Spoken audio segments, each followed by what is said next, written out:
Bismillahirrohmanirrohim. Assalamualaikum warahmatullahi wabarakatuh. Saya Ridho Zulfan Abidiyah, Prodi Pendidikan Agama Islam semester 4. Beradanya saya di sini untuk membuat video presentasi, yaitu mata kuliah Filsafat Pendidikan Islam. Tugasnya membahas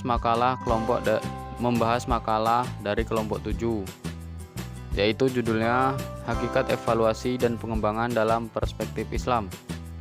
Di dalam makalah tersebut ada beberapa pembahasan. Pembahasan yang pertama yaitu tentang pengertian evaluasi dan pengembangan.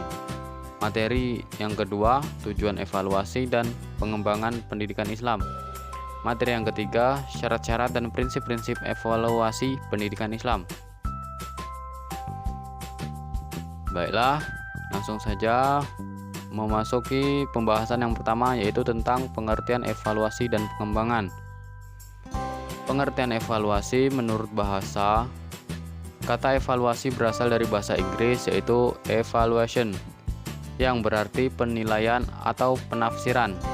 Sedangkan menurut pengertian, istilah evaluasi merupakan kegiatan yang terencana untuk mengetahui keadaan suatu objek dengan menggunakan instrumen dan hasil dibandingkan dengan tolak ukur untuk memperoleh kesimpulan. Hakikat evaluasi pendidikan Islam dapat diartikan pula dengan penilaian pendidikan, yakni kegiatan menilai yang terjadi dalam aktivitas pendidikan. Evaluasi itu semacam pengukuran karena dalam evaluasi digunakan alat ukur tertentu.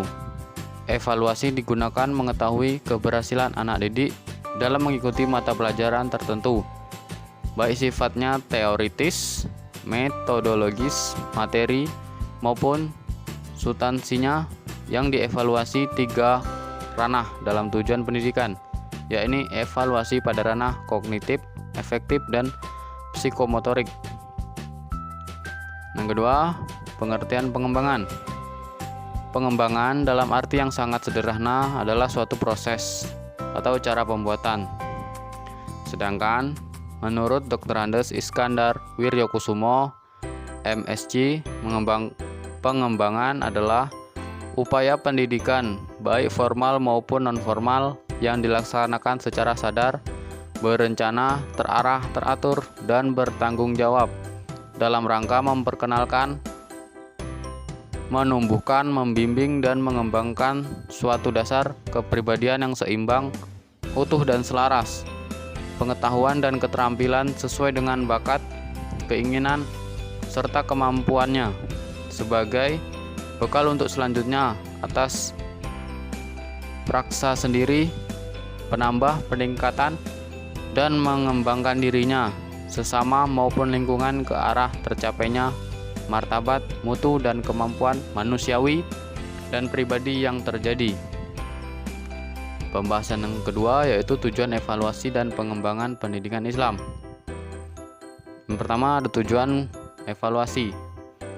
Ada beberapa tujuan evaluasi. Yang pertama, mengetahui kadar pemahaman peserta didik terhadap materi pelajaran, melatih keberanian dan mengajak peserta didik untuk meningkatkan kembali materi yang diberikan dan mengetahui tingkat perubahan perilakunya.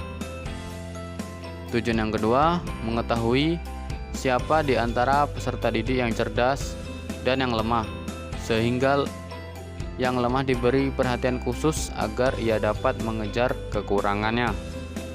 Yang ketiga, mengumpulkan informasi dapat dipergunakan sebagai dasar untuk mengadakan pengecekan yang sistematis terhadap hasil pendidikan yang dicapai, kemudian dibandingkan dengan tujuan yang telah dicapai sebelumnya. Selanjutnya ada tujuan pengembangan pendidikan Islam. Ada beberapa tujuan. Yang pertama, dari segi pendidik, yaitu untuk membantu seorang pendidik mengetahui sejauh mana hasil yang dicapai dalam pelaksana tugasnya. Tujuan pengembangan yang kedua, dari segi peserta didik, yaitu membantu peserta didik untuk dapat mengubah atau mengembangkan tingkah lakunya secara sadar ke arah yang lebih baik. Pembahasan yang ketiga, syarat-syarat dan prinsip-prinsip evaluasi pendidikan Islam. Syarat-syarat evaluasi pendidikan Islam dapat digunakan dalam evaluasi pendidikan Islam adalah yang syarat pertama yaitu validity, yaitu pelaksanaan tes harus berdasarkan hal-hal yang seharusnya dievaluasi yang meliputi seluruh bidang tertentu yang diinginkan dan diselidiki sehingga tidak hanya mencakup satu bidang saja.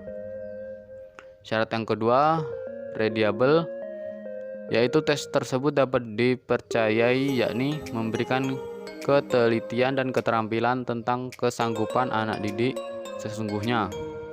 Soal yang ditampilkan tidak membawa tafsiran yang bermacam-macam sehingga mudah dimengerti oleh peserta didik.